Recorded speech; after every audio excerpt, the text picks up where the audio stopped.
ভিডিওটা আমরা একটু দেখি যে এখানে সুবা তার বয়স হচ্ছে 1 মাস, হ্যাঁ, তার ওজনটা হচ্ছে এখানে 4 কেজি। তাহলে আমরা বলছি একটা বাচ্চা যখন আপনার কাছে আসবে, যারা বাচ্চা দেখেন তাদের চেম্বারে অবশ্যই একটা ওয়েট মেজারমেন্ট মেশিন থাকতে হবে, বাচ্চাকে শোয়াই ওজন নেওয়া যায় এরকম একটা মেশিন থাকতে হবে।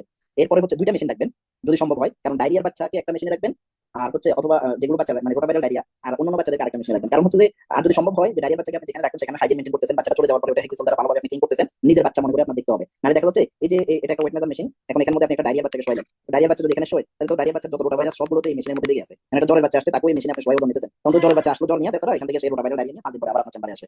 তো এই জিনিসগুলো একটু করা যাবে না, হ্যাঁ। তো এটার জন্য আরেকটা জিনিস সহজ হয়, সেটা হচ্ছে যে ওই যে মানে দাঁড়ায় যেগুলো ওয়েট মেজার হয় সেগুলোতে আপনি করতে পারেন যে প্রথমে বাচ্চার মায়ের ওজনটা নিয়ে নিলেন, বাচ্চার বাবার করে থাকবে অথবা অন্য কারো কাছে থাকবে, প্রথমে মায়ের ওজনটা নিলেন, মায়ের ওজনটা আসলো কত, ধরেন 50 আসলো, এরপরে মায়ের কোলে বাচ্চাটাকে নিয়ে ওজন নিলেন, তখন সাপোজ আসলো 57.5, তাহলে বাচ্চার ওজনটা কত হবে 7.5 কেজি, হ্যাঁ। যাদের ওই যে সবাই ওজন নেওয়ার মেশিন যাদের কাছে নাই তারা এই জিনিসটা করবেন।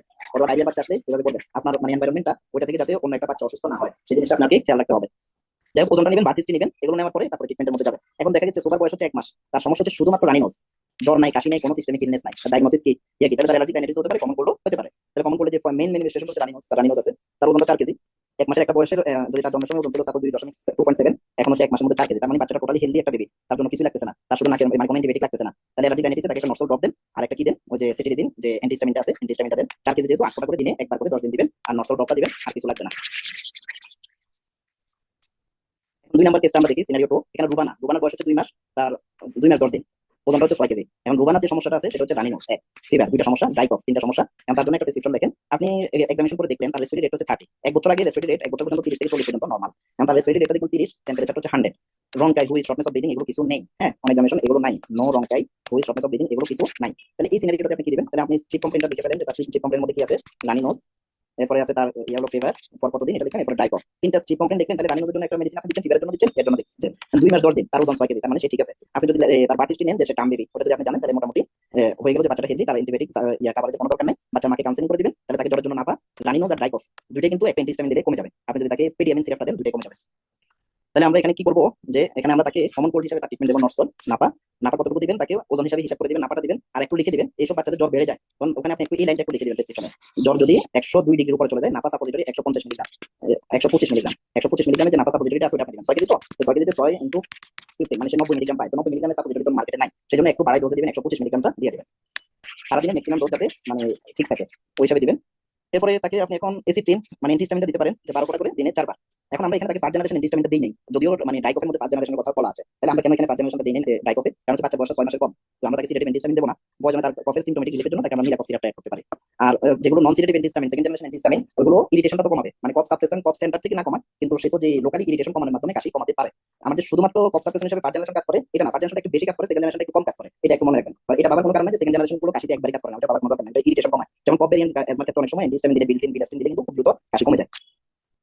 3 নম্বর সিনারিওটা দেখেন, 14 মাসের বাচ্চা, ওজন হচ্ছে 9 কেজি, তার সর্দি কাশি জ্বর 3টা, সর্দি মানে রানিনোজ, কফ, জ্বর, এক্সামিনেশন করে দেখুন লাং ক্লিয়ার, ইরিটেশন নাই, রংকাই নাই, বাচ্চার মায়ের পাশে অনুযায়ী কাশির সাথে কফ বের হয় না, অথবা শুকনা কাশি, তাহলে শুকনা কাশি হলে আপনার তো ডায়াগনোসিসটা করবেন, চিপ কমপ্লেনগুলো সুন্দরভাবে লিখবেন একপাশে, অন এক্সামিনেশন সেখানে লাং ক্লিয়ার এগুলো লিখবেন, এরপরে তার টেম্পারেচারটাও আপনি উল্লেখ রাখতে হবে, হ্যাঁ। তো এগুলো তো ইন্টারনেটে দেখছেন, তো যারা একবার নতুন শুরু করবেন তারা ওই যে প্রেসক্রিপশনের মধ্যে একদিকে প্রথমে চিপ কমপ্লেনগুলো লিখবেন, যে তার চিপ কমপ্লেন কি, চিপ কমপ্লেন হচ্ছে তার ফিভার ফর কতদিন এটা লিখবেন, ডাইকফ ফর্মে এটা লিখবেন, এরপর অন এক্সামিনেশনের মধ্যে কিছু বুঝেন না বুঝেন অন্তত তার হার্ট লাংটা একটু দিবেন, হ্যাঁ, এগুলো একটু মানে সোজা মতো লাংসটা অবশ্যই উল্লেখ করবেন, হার্ট উল্লেখ করেন না করেন লাংসটা উল্লেখ করবেন, যে লাংসটা ক্লিয়ার আছে কিনা ওটা একটু দেখবেন, হার্টের মধ্যে কোনো মারমার আছে কিনা, এগুলো অনেক পেশেন্ট না দেখে বোঝাটাও মুশকিল। এরপরে আপনি প্রেসক্রিপশনটা লিখলেন, বিসমিল্লাহ করে সেখানে সিরাপ নাপাটা দিলেন, যে তাকে 100 চামচ করে 8 কেজিতে পাই আমরা জানি, 8 কেজিতে পাই 1 চামচ, তাহলে যেহেতু 9 কেজি 1 চামচ থেকে একটু বেশি পাচ্ছে, তাহলে 100 চামচ করে দিনে 3 বার দেন, হ্যাঁ। আর যেহেতু বাচ্চা 14 মাসের হয়েছে ফার্স্ট জেনারেশন অ্যান্টিহিস্টামিন আপনি দিতে পারেন পেডিয়ামিন, এখন 14 মাসের বাচ্চার ওজনটা থাকার কথা ছিল 11 থেকে 12 কেজি, এটা 9 কেজি আছে, ঠিক আছে। এখন 9 কেজি থাকার কারণে আপনার যদি অ্যান্টিবায়োটিকের কোনো দরকার নাই, কিন্তু তারপরে যদি মনে খুশখুশ করেন যে একটা অ্যান্টিবায়োটিক দিবেন, সেক্ষেত্রে আপনি ফার্স্ট জেনারেশনটাই দিবেন, অন্যগুলো দেওয়ার দরকার নাই। ভাই পেডিয়ামিনটা এটা অবস্থা করে দেওয়ার কথা বলছিলেন বোধহয়। অ্যান্টিহিস্টামিন তো যদি আমরা একবারও দিই কোনো সমস্যা নেই, এটা অ্যান্টিবায়োটিক না, আমার ডোজটা মেইনটেইন করতে হবে, কারণ এগুলো অনেক ঘুম পাড়ায় থাকে, এই কারণে আমি একবার দিচ্ছি, আপনি বুঝছেন। আর নাপাটা 4 বেলা। হ্যাঁ, নাপা 4 বেলা, কিন্তু এখানে 3 বেলা কেন দিলাম, ওই যে এখানে তো আপনার 1 চামচ থেকে একটু বাড়ে, আমরা 100 চামচের কথা বলছি, মানে 1 চামচ থেকে একটু বেশি, তার মানে ওই বেশিটা যাতে 4 বেলা জিনিসটা সে 3 বেলাতে পাচ্ছে, 4 বেলা হলে আপনি ভোর 6টায় দুপুর 12টায় সন্ধ্যা 6টায় আবার রাত 12টায় খাওয়া হবে, এখানে ওই যে 1 বেলাটা আছে ওটা কিছুটা আমরা এদিকে নিয়ে এসে 3 বেলাতে দিয়ে দিলাম। এগুলো প্রথম ক্লাসে বলেছিলাম এগুলো আর কি, কেন আমরা 3 বেলা দেবো, কেন 4 বেলা দেবো। 4 নম্বর সিনারিও দেখি, 18 মাসের বাচ্চা 13 কেজি ওজন, তাহলে 1 বছরে হয় 10 কেজি, 2 বছরে হয় 12 কেজি, তাহলে বাচ্চার ওজন ঠিক আছে, বাচ্চা জ্বর সর্দি গলায় ডাক দেয় শুকনা কাশি, বাচ্চা মা বলে যে গলার মধ্যে বাঁশির মতো শব্দ হয়, এই জিনিসটা বলবে, তো গলায় বাঁশির মতো শব্দ হয় এটা বলে আপনি লাং দেখুন, লাঙে নোরঙ্কে টেস্ট জ্বর সব দিন কিছুই নেই, নিউমোনিয়া সাইন নেই, ডায়াগনোসিস হচ্ছে কমন কোল্ড, তাহলে ট্রিটমেন্ট না পাতা চলবে, পেডিয়ামিনটা আপনি দিলেন ড্রাই কফ এর জন্য, আর যদি গলায় ডাক দেয় শুকনা কাশি মানে হুইজিং, তাহলে আপনি চিপ কমপ্লেনের মধ্যে হুইজটা লিখবেন, সেখানে লিভোস্টার অথবা টিউরিসান 10 কেজিতে 1 চামচ করে দিন 3 বার। এবার যদি সেটা লিভার থাকে সেক্ষেত্রে তো আর নেবুলাইজ করা তো প্রয়োজন নেই বাসায়।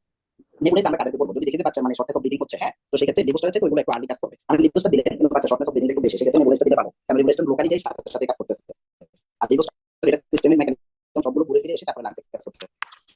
একই কেস স্যার, এটা আমি এখানে লিখলাম যে শর্টনেস অফ ব্রিদিং নাই। এখন যদি wheeze wheeze plus SOD shortness of breathing আছে, তাহলে অবশ্যই নেবুলাইজেশন চলে যাবে। এটা কিন্তু পেশেন্টকে ভালোভাবে এটা কনসেপ্টটা ফুলি ক্লিয়ার করে নেন, তাহলে অনেকগুলো পেশেন্ট কিন্তু এটার মধ্যে পাওয়া যাবে। 5 নম্বর সিনারিও দেখেন, 2 বছরের বাচ্চা, ওজন 10 KG, running nose, fever, productive of difficulty feeding, খাইতে পারতেছে না, মানে ইল ডুপিং, গলা ব্যথা করতেছে। আপনি গলা ব্যথা এখন বাচ্চাকে মাকে জিজ্ঞেস করবেন যে বাচ্চা দুধ খায় ঠিক মতো খাইতে পারে কিনা, এগুলো জানেন। অথবা যদি খাবার খাওয়া বসে সে খায় কিনা, যদি খায় না, যদি না খায় তখন একটু হাত করে আপনি দেখবেন, হ্যাঁ, দেখবেন তার টনসিলটা একটু দেখবেন, টাং ডিপ্রেশন ওটা একটু টনসিলটা একটু দেখবেন কি অবস্থা। যদি দেখেন যে টনসিলটা লাল হয়ে আছে, মানে রেডনেস হয়ে আছে, বড় হয়ে আছে, তখন একটু রেসপিরেটরি ইনফেকশনের সাথে সাথে সেকেন্ডারি ইনফেকশন টনসিল কিছু ডেভেলপ করছে, তখন তো ইন্ডিকেশন, মানে এখানে ইন্ডিকেশন, এখানে কোনো ভাবনা চিন্তা দরকার নাই। তখন তাকে আপনি 10 কেজি 8 কেজিতে পায় 1 চামচ, তাহলে 10 কেজিতে আপনি মানে 8 কেজিতে যদি 1 চামচ করে একবার পায়, তাহলে 4 বার পাবে। তাহলে আপনি 4 বার করে যেটা বাড়ছে ওটাকে আমরা 1.5 চামচ করে 3 বারে নিয়ে আসবো। নাপা সিরাপ 1.5 চামচ করে 3 বার, হ্যাঁ, ম্যাক্সিমাম 4 বার দিতে পারেন, অসুবিধা নাই। আর সিরাপ দেবো আমরা তাকে অ্যামোক্সিসিলিন দিতে পারি, সেফিলিস দিতে পারি, কিন্তু টনসিলাইটিস খুব ভালো কাজ করে, মানে সেফিলিস দিতে পারে, নসেফিলিস। আপনারা সেফিলিসটা ভুলে যাবেন আজকে থেকে, অনেক লিখছেন, এটা আর লেখার দরকার নাই, সেফিলিসটা একটু ভুলে যাবেন। আমরা এটা তো শুরু করছি, এটা একটা রেগুলেশনের মতো, এত কষ্ট করে সব মানে লেখা লেখি করা সবগুলো পিছনে তো একটা উদ্দেশ্য থাকে। সেটা হচ্ছে যে আপনারা যদি একটু লেখা কমান, আস্তে আস্তে এগুলো মানে সেফিলিসের একটা মানুষের ভিতরে ঢুকে আছে, এটা আস্তে আস্তে বন্ধ হবে না, এটা বন্ধ হবে না।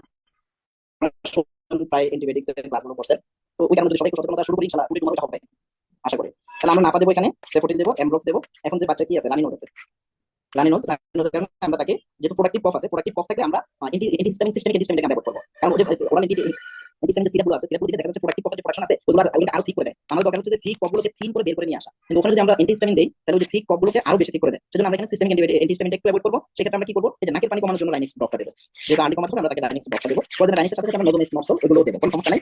আর যদি নেবুলাইজেশন সম্ভব হয় এই রানিনোজ কমানোর জন্য, তখন আমরা কি করতে পারি, 3% নেবুলাইজেশন বা 3% নেবুলাইজেশন বাই 3% সোডিয়াম ক্লোরাইড, অথবা শুধুমাত্র নরমাল স্যালাইন দ্বারা, যে নরমাল স্যালাইন নরসল 3 ml নেবুলাইজ করতে হলে 3 ml, অথবা 3% আপনি পাবেন না, এগুলো ঢাকা আইসিডি বা বিভিন্ন ইয়াসার অন্য কোথাও পাওয়া যায় না, কিন্তু নরমাল স্যালাইন আপনি সব জায়গায় পাবেন। তো নরমাল স্যালাইন এগুলো কি করে, ক্যান ডিক্রিজ নেজাল কনজেশন, মানে নাক ব্লক হয়ে থাকলে এগুলো কমায় দেয়, হ্যাঁ, মানে ইরিটেশন কমায় দেয়, সিকটেশন কমায় দেয়, আর এয়ারওয়েটাকে ক্লিয়ার করে দেয়, আর ডিক্রিজ ফ্রিকোয়েন্সি অফ কফিং, কাশির ফ্রিকোয়েন্সিও কমাতে পারে।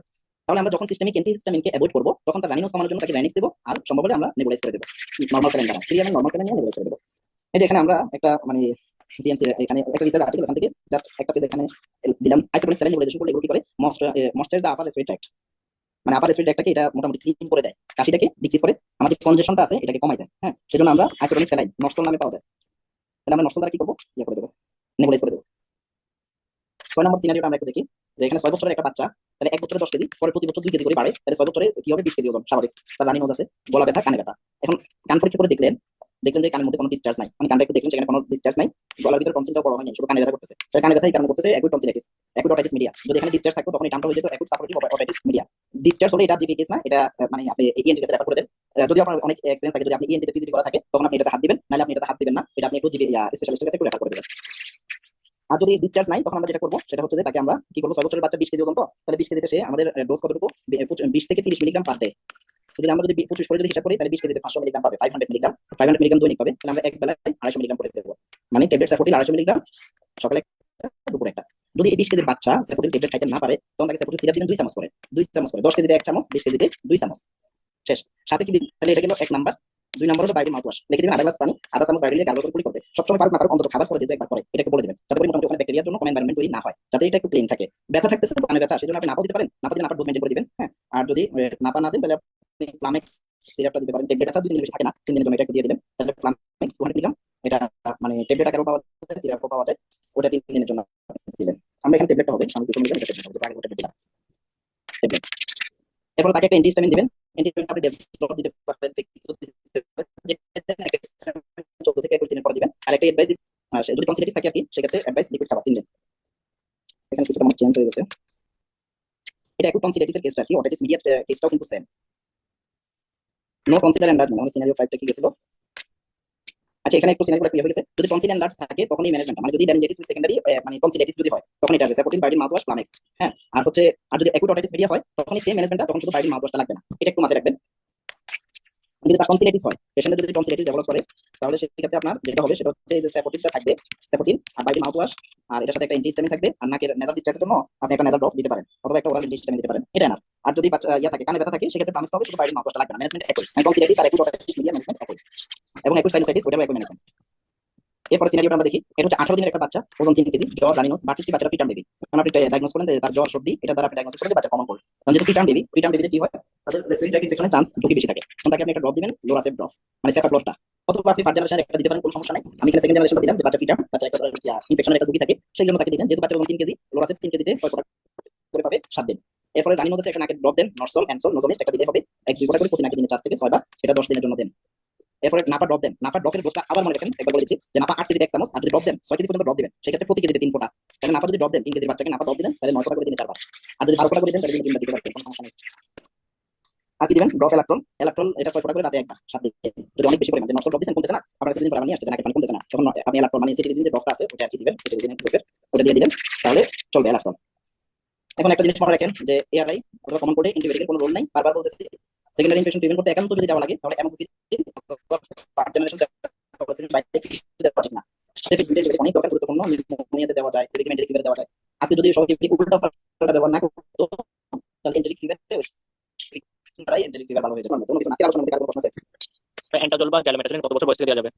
অ্যান্টাজল ড্যালমেটাজোলিন তো আমরা যেগুলো আমরা 2 বছরের পর থেকে দেবো। ভাই আমার কোনো প্রশ্ন না, একটা জিনিস বলার ছিল। হ্যালো জি বলেন। হ্যালো, জি বলেন, যেদিন ক্লাস নিবেন এদিন একটু সকালবেলা শোনা যদি নাও, যাচ্ছে, বলেন। মানে যেদিন ক্লাস হবে আচ্ছা আচ্ছা, ঠিক আছে, ইনশাআল্লাহ। জি সকালবেলা জি। চেম্বার বা বিভিন্ন ইয়ে থাকে তো, প্রোগ্রাম থাকে।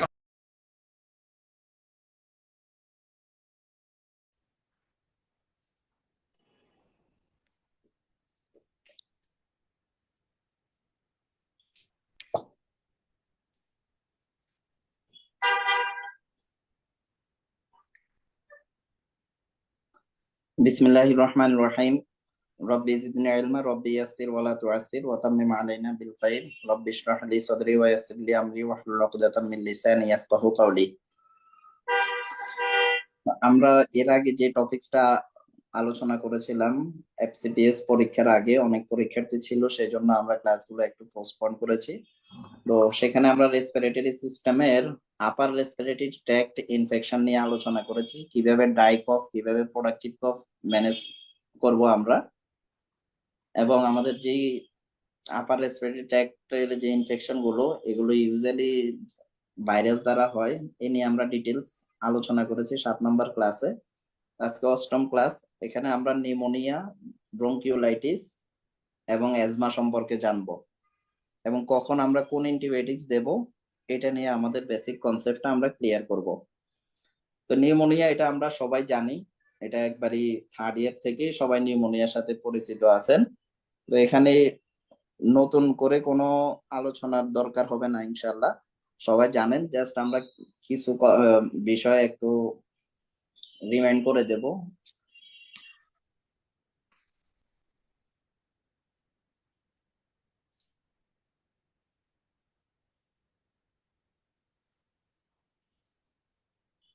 তো pneumonia is the infection of the lung parenchyma. হ্যাঁ, আমাদের যে ওয়ার্ল্ড ওয়াইড 5 বছরের নিচে যেই মৃত্যুগুলো হয়, তার মধ্যে 18% মৃত্যুর জন্য দায়ী হচ্ছে নিউমোনিয়া। আর নিউনেটাল ডেথেরও 4 to 5% হয় নিউমোনিয়া থেকে। নিউমোনিয়া বিষয়টা অ্যাকচুয়ালি কি, আমরা রেসপিরেটরি ট্র্যাক্টটাকে 2 ভাগে ভাগ করছি। এর মধ্যে একটা আছে আপার রেসপিরেটরি ট্র্যাক্ট, আর হচ্ছে লোয়ার রেসপিরেটরি ট্র্যাক্ট।